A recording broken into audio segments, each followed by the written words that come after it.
And run कानून में हुए बदलाव। बीएनएस के तहत अब कड़ी सजा का है प्रावधान। 10 साल की कैद सहित 7 लाख का जुर्माना है शामिल। सामूहिक सूर्य नमस्कार कर भारत ने बनाया record. Guinness book of record में नाम दर्ज। मोढेरा सूर्य मंदिर में हजारों लोगों ने साथ किया सूर्य नमस्कार। SKAO प्रोजेक्ट में शामिल हुआ भारत। प्रोजेक्ट के तहत सबसे बड़े रेडियो टेलीस्कोप का होगा निर्माण। आकाश गंगा के निर्माण की गुत्थी सुलझाना है उद्देश्य। इसरो ने लॉन्च किया एक्सपोसैट उपग्रह। भारत का है यह पहला एक्सरे पोलैरीमीटर उपग्रह। ऐसा करने वाला अमेरिका के बाद दूसरा देश बना भारत। और केरल में पहली बार पाया गया यूरेशियन उदबिलाव। चिन्नार वन्यजीव अभयारण्य में हुई पहचान। यूरेशिया का मूल निवासी है यह जीव।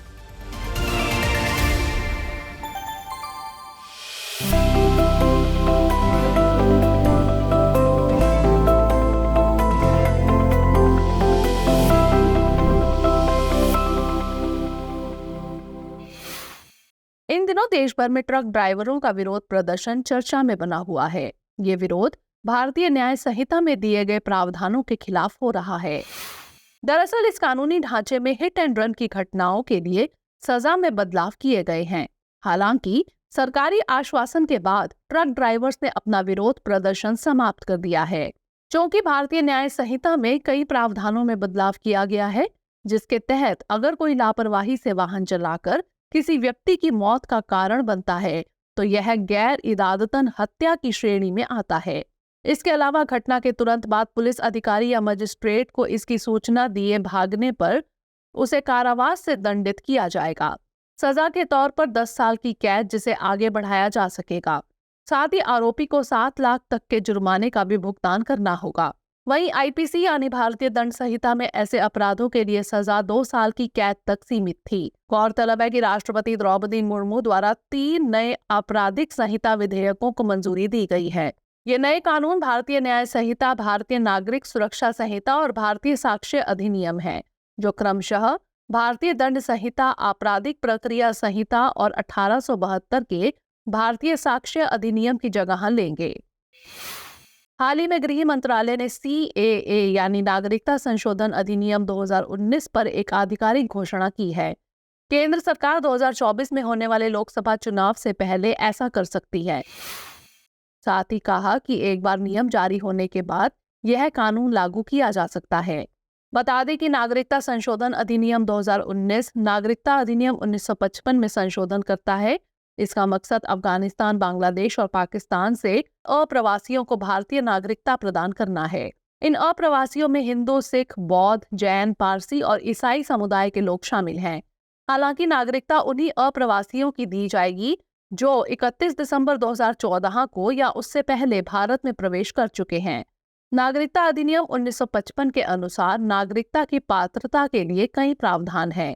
इनमें से एक है कि व्यक्ति कम से कम 11 सालों से भारत में रह रहा हो, जबकि 2019 के संशोधन में अप्रवासियों के लिए उस अवधि को घटाकर 5 साल कर दिया गया है। आपको बता दें कि भारतीय संविधान के भाग 2 में अनुच्छेद 5 से 11 तक नागरिकता के बारे में उल्लेख किया गया है। हालांकि इसमें स्थायी और विस्तृत उपबंध नहीं है, बल्कि यह सिर्फ उन लोगों की पहचान करता है जो संविधान लागू होने के समय भारत के नागरिक बने। यह संसद को इस बात का अधिकार देता है कि वह नागरिकता से संबंधित मामलों के लिए कानून बनाए। इसी क्रम में संसद ने नागरिकता अधिनियम 1955 को लागू किया है। यह अधिनियम नागरिकता प्राप्त करने के लिए 5 शर्तें निर्धारित करता है। इसमें जन्म, वंशानुगत, पंजीकरण, प्राकृतिक एवं क्षेत्र समाविष्टि शामिल है। बीते दिनों केंद्र सरकार ने तहरीके हुर्रियत नामक संगठन को गैर कानूनी संघ घोषित किया है।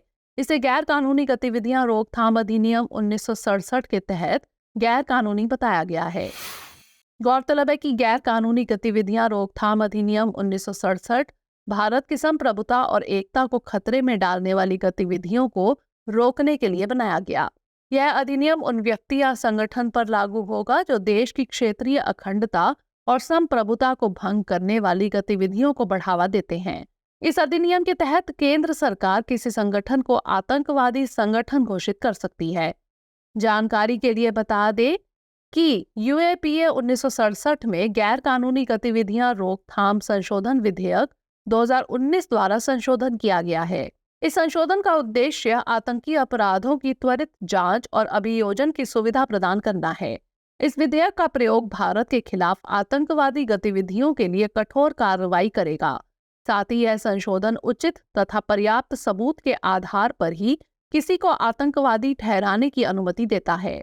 इस संशोधन में परमाणु आतंकवाद के कृत्यों को दमन हेतु अंतर्राष्ट्रीय कन्वेंशन 2005 को सेकंड शेड्यूल में शामिल किया गया है। हाल ही में जापान के पश्चिमी तटीय क्षेत्र में 7.5 तीव्रता के भूकंप के झटके महसूस किए गए हैं, जिससे क्षेत्र में जान माल और आर्थिक नुकसान हुआ है। भूकंप के झटके महसूस किए जाने के तुरंत बाद जापानी सरकार ने सुनामी की चेतावनी जारी कर दी है। बता दें कि भूकंप एक प्राकृतिक घटना है जिसका अर्थ पृथ्वी के कंपन से है, जिसमें पृथ्वी के अंदर से ऊर्जा निकलने के कारण भूकंपीय तरंगे उत्पन्न होती हैं।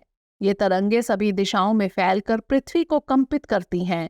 भूकंप की तीव्रता सीस्मोग्राफ द्वारा मापी जाती है।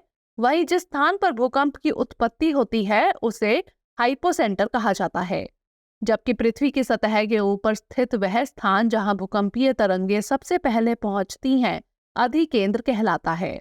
भूकंप को फॉल्ट जोन, विवर्तनिक भूकंप, ज्वालामुखी भूकंप, मानव प्रेरित भूकंप में विभाजित किया गया है। वहीं भारत को भूकंप तथा उससे होने वाले जोखिमों के आधार पर 4 क्षेत्रों में बांटा गया है, जिसमें जोन 2, जोन 3, जोन 4 और जोन 5 में विभाजित किया गया है। बताते चले कि सुनामी समुद्र के नीचे भूकंप या ज्वालामुखी विस्फोट के कारण उत्पन्न होने वाली विशाल लहरें हैं। सुनामी लहरें गहरे पानी में जेट विमानों जितनी तेज गति से चल सकती हैं, वहीं उथले पानी तक पहुंचने पर इसकी गति धीमी हो जाती है। हालांकि ये विनाशकारी लहरें होती हैं। विश्व में प्रशांत महासागर में सुनामी की अधिक घटनाएं देखी जाती हैं। भारत और अर्जेंटीना के बीच लिथियम डील से संबंधित समझौता अपने अंतिम चरण में पहुंच गया है। यह समझौता काबिल यानी खनिज विदेश इंडिया लिमिटेड और अर्जेंटीना के खनिक कैमियन के बीच किया जा रहा है। इसमें 5 विषम लिथियम ब्लॉकों का संभावित अधिग्रहण और विकास शामिल हैं। वहीं खनिज विदेश इंडिया लिमिटेड ने चिली के खनिक इनामी के साथ एक गैर प्रकटीकरण समझौता किया है। इस समझौते का मकसद खनिजों का संभावित अन्वेषण, निष्कर्षण, प्रसंस्करण और व्यावसायीकरण करना है। गौरतलब है कि खनिज विदेश इंडिया लिमिटेड भारत सरकार के खान मंत्रालय के तहत राज्य के स्वामित्व वाली एक कंपनी है। बता दें कि लिथियम एक रासायनिक तत्व है। इसे प्रकृति की सबसे हल्की धातु और सबसे कम घनत्व वाला ठोस पदार्थ माना जाता है। यह रासायनिक दृष्टि से एक क्षार धातु समूह का सदस्य है।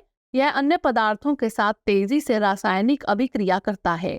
लिथियम प्राकृतिक रूप से विभिन्न खनिजों में पाया जाता है, जिसमें पोडियमिन, पेटालाइट और लेपिडोलाइट शामिल है। इसका उपयोग आमतौर पर स्मार्टफोन, लैपटॉप, इलेक्ट्रिक वाहन और रिचार्जेबल बैटरी में एक महत्वपूर्ण घटक के रूप में किया जाता है। गौरतलब है कि लिथियम के शीर्ष उत्पादक देश ऑस्ट्रेलिया, चिली, चीन और अर्जेंटीना है। हालांकि चिली के पास दुनिया का सबसे बड़ा लिथियम भंडार पाया जाता है। बताते चले कि साल 2023 में भारत के जम्मू कश्मीर में लिथियम में अनुमानित 5.9 मिलियन टन विशाल भंडार का पता चला है। वहीं झारखंड के कोडरमा तथा गिरिडीह क्षेत्रों में अतिरिक्त लिथियम भंडार की खोज की गई है।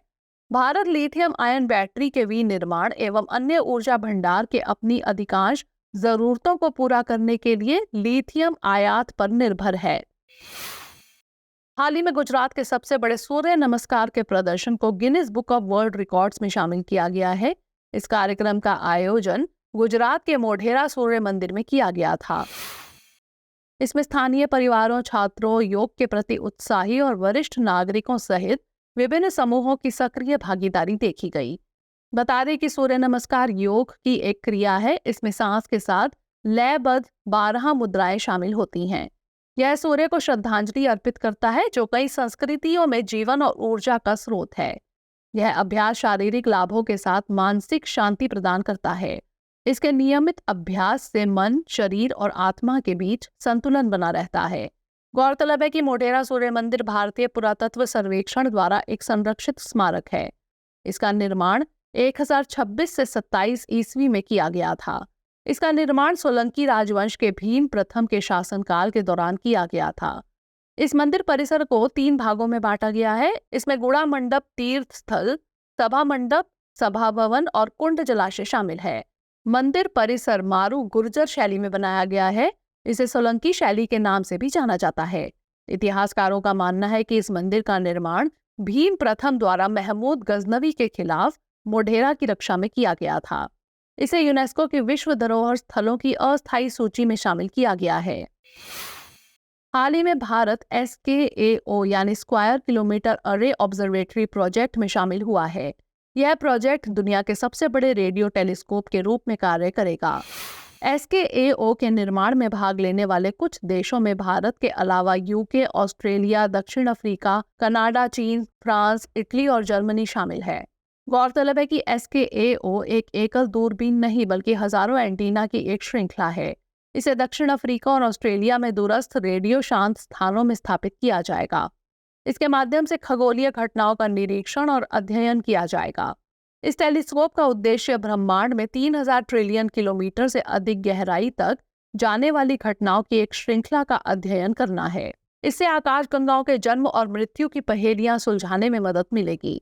साथ ही इससे नई तरह की ग्रेविटेशनल वेव्स की खोज की जा सकेगी। वहीं SKAO की बात करें तो इसे साल 2021 में एक अंतर सरकारी संगठन के रूप में स्थापित किया गया था। SKAO रेडियो खगोल विज्ञान को समर्पित एक नया अंतर सरकारी संगठन है। इस संस्था का मुख्यालय ब्रिटेन में है। इस संगठन में ऑस्ट्रेलिया, कनाडा, चीन, भारत, इटली, न्यूजीलैंड, दक्षिण अफ्रीका, स्वीडन, नीदरलैंड और UK जैसे देश शामिल हैं। हाल ही में इसरो ने एक्सपोसैट यानी एक्सरे पोलैरिमीटर सैटेलाइट मिशन को सफलतापूर्वक लॉन्च किया है। इसे PSLV C-58 लॉन्च व्हीकल के द्वारा श्रीहरिकोटा से लॉन्च किया गया। इसे 650 किलोमीटर की ऊंचाई पर 6 डिग्री के झुकाव के साथ पृथ्वी की कक्षा में स्थापित किया गया है।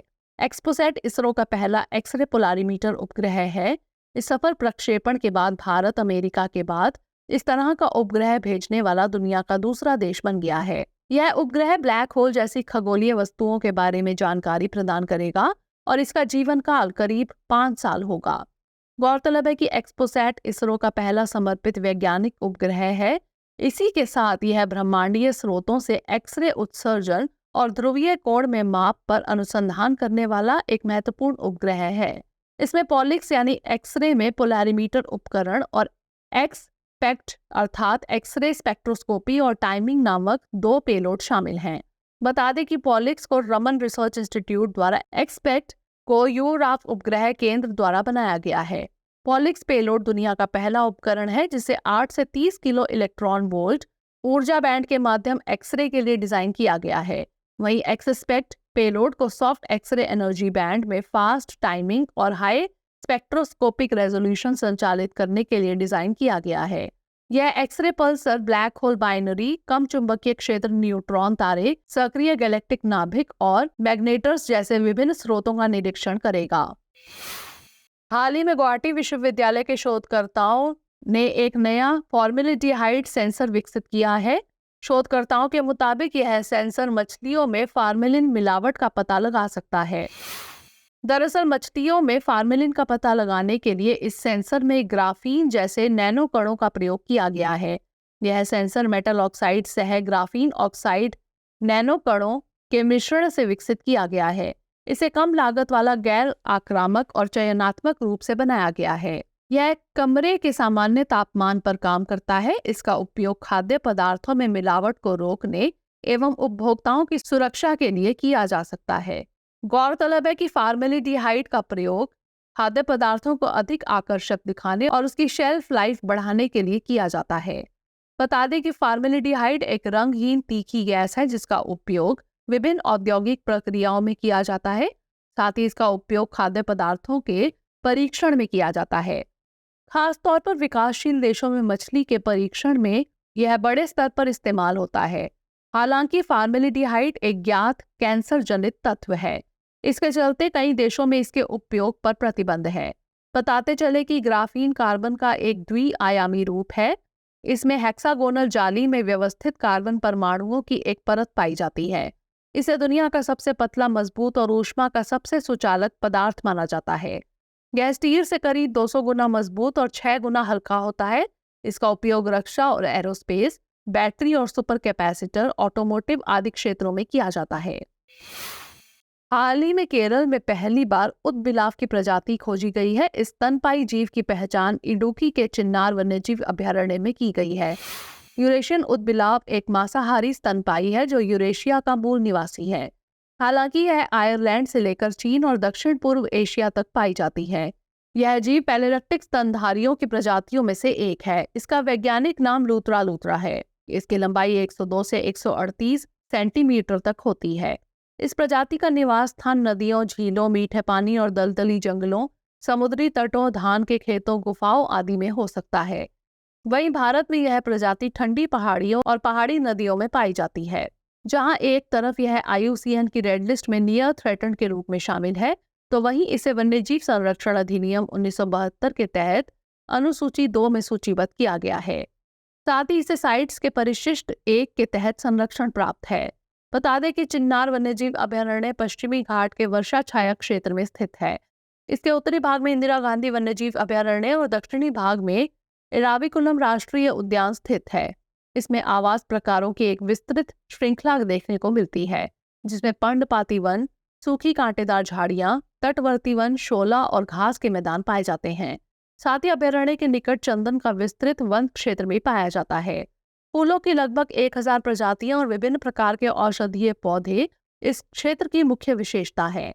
यहाँ पाए जाने वाले पौधों की प्रमुख प्रजातियों में बबूल अरेबिका, बबूल ल्यूकोफोलिया, एंटालम एल्बम, रोडोडेंड्रॉन नीलागिरिकम, एलियोकॉर्पस आदि शामिल है। यह संकटग्रस्त भारत के ग्रेट ग्रिजल्ड गिलहरी का निवास स्थान है। बीते दिनों गोवा के समुद्री तट के पास बड़ी संख्या में सार्डिन मछलियां देखी गई। विशेषज्ञों ने इसे एक दुर्लभ घटना बताया है, जिसे सार्डिन रन कहा जा रहा है। दरअसल समुद्री लहरों के साथ ये मछलियां तटीय क्षेत्र में आ जाती हैं। वहीं समुद्र जल के तापमान में गिरावट या वृद्धि से सार्डिन का प्रवास प्रभावित होता है। बता दें कि सार्डिन हेरिंग परिवार के कलुपिडे से संबंधित है, जिसमें सार्डिन नाम से हेरिंग, क्लूपिया हेरिंगस और अन्य छोटी हेरिंग मछलियां जानी जाती हैं। मुख्यतः इसे सी फूड के रूप में प्रयोग किया जाता है। यह प्रजाति दुनिया भर में महासागरों, समुद्रों और पानी के अन्य निकायों में पाई जाती है। यह आकार में छोटी तथा सिल्वर रंग की होती है, जिनका एक छोटा पृष्ठीय पंख होता है। ये आमतौर पर समुद्री तटों के किनारे प्रवास करते हैं। इसे ओमेगा 3 फैटी एसिड का मुख्य स्रोत माना जाता है, जो हृदय स्वास्थ्य को अच्छा रखने में मदद करता है। बताते चले कि फाइटोप्लैंक्टन सूक्ष्म समुद्री शैवाल है, जो क्लोरोफिल पाए जाने के कारण स्थलीय पौधे के समान होते हैं। यह आमतौर पर समुद्र के ऊपरी हिस्से में पाए जाते हैं, जहां पर सूर्य का प्रकाश उपस्थित होता है। यह अकार्बनिक पोषक तत्वों को प्रोटीन, वसा और कार्बोहाइड्रेट में बदलने में सक्षम होते हैं। इसके 2 मुख्य वर्ग डाइनोफ्लैगेलेट्स और डाइटम है। हाल ही में जारी एक रिपोर्ट के मुताबिक साल 2023 में राष्ट्रीय महिला आयोग ने महिलाओं के खिलाफ 28,000 से अधिक शिकायतें दर्ज की हैं। इसमें दहेज उत्पीड़न, छेड़छाड़, महिलाओं के प्रति पुलिस की उदासीनता और बलात्कार तथा बलात्कार के प्रयास की शिकायतें दर्ज की गई। इन शिकायतों में से उत्तर प्रदेश में सबसे अधिक 55% दर्ज की गई हैं। आंकड़ों की माने तो सबसे ज्यादा 8,540 शिकायतें गरिमा के अधिकार की श्रेणी में प्राप्त हुई हैं। इसके बाद घरेलू हिंसा में 6,000 से अधिक शिकायतें दर्ज की गई हैं। गौरतलब है कि प्राप्त आंकड़ों के मुताबिक उत्तर प्रदेश में सबसे अधिक 16,109 शिकायतें तथा इसके बाद दिल्ली में 2,411 और महाराष्ट्र में 1,343 शिकायतें दर्ज हुई हैं। वहीं बिहार, मध्य प्रदेश, हरियाणा, राजस्थान, तमिलनाडु, पश्चिम बंगाल आदि राज्यों में कम शिकायतें दर्ज की गई हैं। हालांकि इस वर्ष साल 2022 के बाद शिकायतों की संख्या में गिरावट देखी गई है। आपको बता दें कि राष्ट्रीय महिला आयोग भारत सरकार का एक सांविधिक निकाय है। इसकी स्थापना राष्ट्रीय महिला आयोग अधिनियम 1990 के तहत जनवरी 1992 में की गई थी। यह आयोग महिलाओं को प्रभावित करने वाले सभी नीतिगत मामलों पर सरकार को सलाह देता है। इसका उद्देश्य भारत में महिलाओं के अधिकारों का प्रतिनिधित्व करना है, साथ ही उनसे जुड़े मुद्दों एवं समस्याओं का निराकरण करना है। यह हिंसा, भेदभाव, उत्पीड़न की शिकार या अपने अधिकारों से वंचित महिलाओं की शिकायतों के मामलों की जांच करता है। पहले राष्ट्रीय महिला आयोग की अध्यक्ष जयंती पटनायक थी। वर्तमान में 9वें राष्ट्रीय महिला आयोग की अध्यक्ष रेखा शर्मा हैं। खबरों के बाद अब बुलेटिन से जुड़े 5 सवालों पर डालते हैं एक नजर। आज के बुलेटिन पर आधारित 5 प्रश्न इस प्रकार हैं। पहला प्रश्न है, नागरिकता संशोधन अधिनियम 2019 के संदर्भ में निम्नलिखित कथनों पर विचार कीजिए। 1, यह नागरिकता अधिनियम 1955 में संशोधन करता है। 2, यह चीन, श्रीलंका और पाकिस्तान से आए अप्रवासियों को भारतीय नागरिकता प्रदान करता है। उपर्युक्त में से कौन सा कथन गलत है? केवल 1, केवल 2, 1 और 2 दोनों, या फिर ना तो 1 और ना ही 2। अगला प्रश्न है, यूरेशियन उद्बिलाव के संदर्भ में निम्नलिखित कथनों पर विचार कीजिए। 1, यह एक मांसाहारी यूरेशिया का मूल निवासी स्तनपायी है। 2, इसकी लंबाई 200 से 300 सेंटीमीटर तक होती है। 3, इसे साइट्स की परिशिष्ट 1 के तहत संरक्षण प्राप्त है। उपर्युक्त में से कितने कथन सही हैं? केवल 1, केवल 2, सभी 3 या फिर कोई भी नहीं। अगला प्रश्न है, लिथियम के संदर्भ में निम्नलिखित कथनों पर विचार कीजिए। 1, यह प्रकृति की सबसे हल्की धातु है। 2, यह क्षारीय धातु समूह का सदस्य है। 3, ऑस्ट्रेलिया लिथियम का सबसे अधिक उत्पादन करने वाला देश है। उपर्युक्त में से कितने कथन सही हैं? केवल 1, केवल 2, सभी 3 या फिर कोई भी नहीं। अगला प्रश्न है, स्क्वायर किलोमीटर अरे ऑब्जर्वेटरी प्रोजेक्ट के संदर्भ में निम्नलिखित कथनों पर विचार कीजिए। 1, यह दुनिया का सबसे बड़ा रेडियो टेलीस्कोप प्रोजेक्ट है। 2, यह मुख्य रूप से अमेरिका में स्थापित किया जाएगा। 3, भारत इस प्रोजेक्ट का हिस्सा नहीं है। उपर्युक्त में से कितने कथन गलत हैं? केवल 1, केवल 2, सभी 3 या फिर कोई भी नहीं। अंतिम प्रश्न है, एक्सरे पोलारीमीटर सैटेलाइट मिशन के संदर्भ में निम्नलिखित कथनों पर विचार कीजिए। 1, इसे PSLV C57 लॉन्च व्हीकल के द्वारा लॉन्च किया गया। 2, यह इसरो का पहले एक्सरे पोलारीमीटर उपग्रह है। 3, भारत इस तरह का उपग्रह भेजने वाला पहला देश बना। उपर्युक्त में से कितने कथन गलत हैं? केवल 1, केवल 2, सभी 3 या फिर कोई भी नहीं। लेकिन चलते चलते डालते हैं कुछ छोटी मगर जरूरी खबरों पर एक नजर।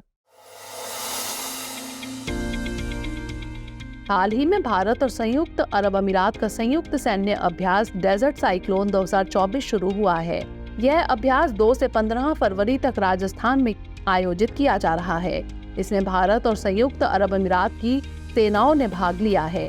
इस अभ्यास का उद्देश्य दोनों सेनाओं के बीच सर्वोत्तम प्रथाओं को सीखना और अंतर संचालनीयता को बढ़ाना है।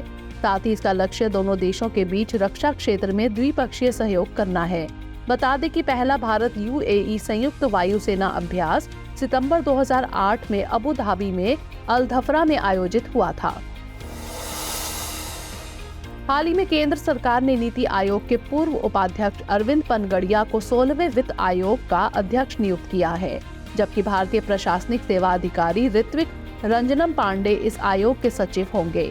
बता दें कि 16वां वित्त आयोग संघ और राज्यों के बीच करों की निवल आय के वितरण की सिफारिश करेगा। साथ ही यह आपदा प्रबंधन अधिनियम 2005 के तहत गठित निधियों के संदर्भ में आपदा प्रबंधन पहलों के वित्त पोषण पर समीक्षा करके उन पर उचित सिफारिशें कर सकता है। इसकी शुरुआत 1 अप्रैल 2026 से 5 साल की अवधि के लिए की गई है। बता दें कि वित्त आयोग एक संवैधानिक संस्था है। इसका गठन संविधान के अनुच्छेद 280 के तहत 5 सालों के लिए किया जाता है। हाल ही में भारतीय पुरातत्व सर्वेक्षण ने श्री मुखलिंगम मंदिर को विश्व धरोहर की सूची में शामिल करने के लिए यूनेस्को को एक नोट भेजने का आश्वासन दिया है। बता दें कि श्री मुखलिंगम मंदिर आंध्र प्रदेश में वंशधारा नदी के तट पर स्थित है। इसका निर्माण 9वीं शताब्दी में पूर्वी गंगा राजवंश के राजाओं द्वारा किया गया था। यह कलिंग स्थापत्य शैली में बनाया गया है और भगवान शिव को समर्पित है। इसमें एक ही स्थान पर 3 प्राचीन मंदिर मधुकेश्वर, सोमेश्वर और भीमेश्वर हैं। हाल ही में हिमाचल प्रदेश सरकार ने हट्टी समुदाय को अनुसूचित जनजाति का दर्जा देने की अधिसूचना जारी की है।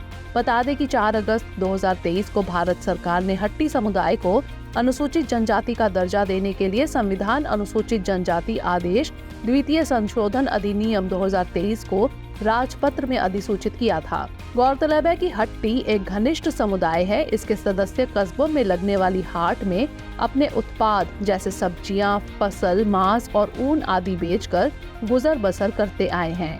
इनमें पुरुष पारंपरिक रूप से औपचारिक अवसरों जैसे शादी ब्याह, धार्मिक या अन्य सामाजिक कार्यों के दौरान एक विशिष्ट सफेद टोपी पहनते हैं। इनका निवास गिरी और टोंस नदियों की घाटी में हिमाचल उत्तराखंड सीमा तक फैला हुआ है। हाल ही में जम्मू कश्मीर पीएम विश्वकर्मा योजना लागू करने वाला पहला केंद्र शासित प्रदेश बना है। इसकी शुरुआत दार्जी शिल्प में 30 प्रशिक्षुओं के पहले बैच के प्रशिक्षण कार्यक्रम के साथ हुई। इस पहल का मकसद शिल्पकार समुदाय के कौशल को मजबूत बनाना और उसे आगे बढ़ाना है। बता दें कि पीएम विश्वकर्मा योजना की शुरुआत सितंबर 2023 में केंद्र सरकार द्वारा की गई थी। यह योजना कारीगरों और शिल्पकारों को बढ़ावा देने के लिए एक प्रमाण पत्र और आईडी कार्ड प्रदान करती है। इसके तहत 5 से 7 दिनों का बुनियादी प्रशिक्षण और 15 दिनों या उससे अधिक दिनों का उन्नत प्रशिक्षण दिया जाता है। साथ ही प्रशिक्षुओं को प्रतिदिन 500 रुपए का वजीफा भी दिया जाता है, जबकि प्रशिक्षित विश्वकर्माओं के लिए 15,000 रुपए की मुफ्त आधुनिक टूल किट दी जाती है। हाल ही में पश्चिमी घाट के मेघमलाई की प्राचीन पहाड़ियों में सिल्वर लाइन तितलियों की एक नई प्रजाति की खोज की गई है। इस प्रजाति का नाम मेघमलाई क्षेत्र के नाम पर सिकारिटिस मेघामेलेंसिस रखा गया है। इसकी खोज 3 दशकों के बाद की पश्चिमी घाट के जैव विविधता हॉटस्पॉट में पहली बार की गई है। वहीं पश्चिमी घाट में सिगरेट की 7 प्रजातियां पाई जाती हैं, जिनमें सी वल्केन्स, सी शिस्टेसिया, सी इटिक्स, सी एलिमा एलिमा, सी लोहिता लाजुलेरिया, सी लिलासिनस और सी एबनॉर्मिस आदि शामिल हैं। बता दें कि शोधकर्ताओं ने पहली बार साल 2018 में सिगरेट जीनस से संबंधित विशिष्ट प्रजातियों को पेरियार की पहाड़ियों में देखा था। हाल ही में आधिकारिक तौर पर ब्रिक्स समूह में 5 नए सदस्यों को शामिल किया गया है। यह जानकारी इस साल ब्रिक्स समूह की अध्यक्षता करने वाले रूस ने साझा की है। अब यह समूह 10 देशों का संगठन बन गया है, जिसमें मिस्र, इथियोपिया, ईरान, सऊदी अरब और संयुक्त अरब अमीरात नए सदस्य के रूप में शामिल किए गए हैं। बता दें कि अभी तक ब्रिक्स में सिर्फ भारत, रूस, चीन, दक्षिण अफ्रीका और ब्राजील ही शामिल थे। गौरतलब है कि ब्रिक्स समूह दुनिया के विकासशील देशों का एक समूह है। हाल ही में भारत ने संयुक्त राष्ट्र सांख्यिकी आयोग के सदस्य के रूप में अपना 4 साल के कार्यकाल की शुरुआत की है। साल 1946 में स्थापित संयुक्त राष्ट्र सांख्यिकी आयोग वैश्विक सांख्यिकीय प्रणाली का एक सर्वोच्च निकाय है। यह दुनिया भर के सदस्य देशों के मुख्य सांख्यिकी विदों को एक साथ लाता है। साथ ही अंतर्राष्ट्रीय सांख्यिकीय गतिविधियों के लिए सर्वोच्च निर्णय लेने वाली संस्था भी है। यह सांख्यिकीय मानकों की स्थापना और राष्ट्रीय एवं अंतर्राष्ट्रीय स्तर पर उनके कार्यान्वयन तथा विकास की गतिविधियों के लिए जिम्मेदार है। इस आयोग में संयुक्त राष्ट्र के 24 सदस्य देश शामिल होते हैं, जिनका चुनाव संयुक्त राष्ट्र आर्थिक और सामाजिक परिषद द्वारा समान भौगोलिक वितरण के आधार पर किया जाता है। हाल ही में विश्व ब्रेल दिवस 2024 मनाया गया। यह दिवस हर साल 4 जनवरी को दुनिया भर में मनाया जाता है। इसे ब्रेल लिपि के आविष्कारक लुई ब्रेल के सम्मान में मनाया जाता है। बता दें कि लुई ब्रेल का जन्म साल 1809 में फ्रांस में हुआ था। इन्होंने ब्रेल लिपि को विकसित करने में महत्वपूर्ण भूमिका निभाई थी, जिसके चलते संयुक्त राष्ट्र ने 4 जनवरी को विश्व ब्रेल दिवस मनाए जाने की घोषणा की थी। गौरतलब है कि ब्रेल लिपि एक भाषा के बजाय एक सार्वभौमिक कोड है, जो दिव्यांगों को संस्कृत, अरबी, चीनी, हिब्रू, स्पेनिश और कई अन्य भाषाओं सहित विभिन्न भाषाओं में लिखने और पढ़ने के लिए एक उपकरण के रूप में काम करती है। प्रिय व्यूअर्स, हमारी टीम कोशिश करती है कि आपको दी गई खबरों में एक भी गलती ना हो, लेकिन यदि किसी सोर्स या ह्यूमन एरर की वजह से ऐसी गलती हो जाती है तो इस वीडियो के कमेंट बॉक्स में उस गलती को सुधार कर पिन कर दिया जाता है। यह आपको कमेंट बॉक्स में सबसे ऊपर दिखाई देता है।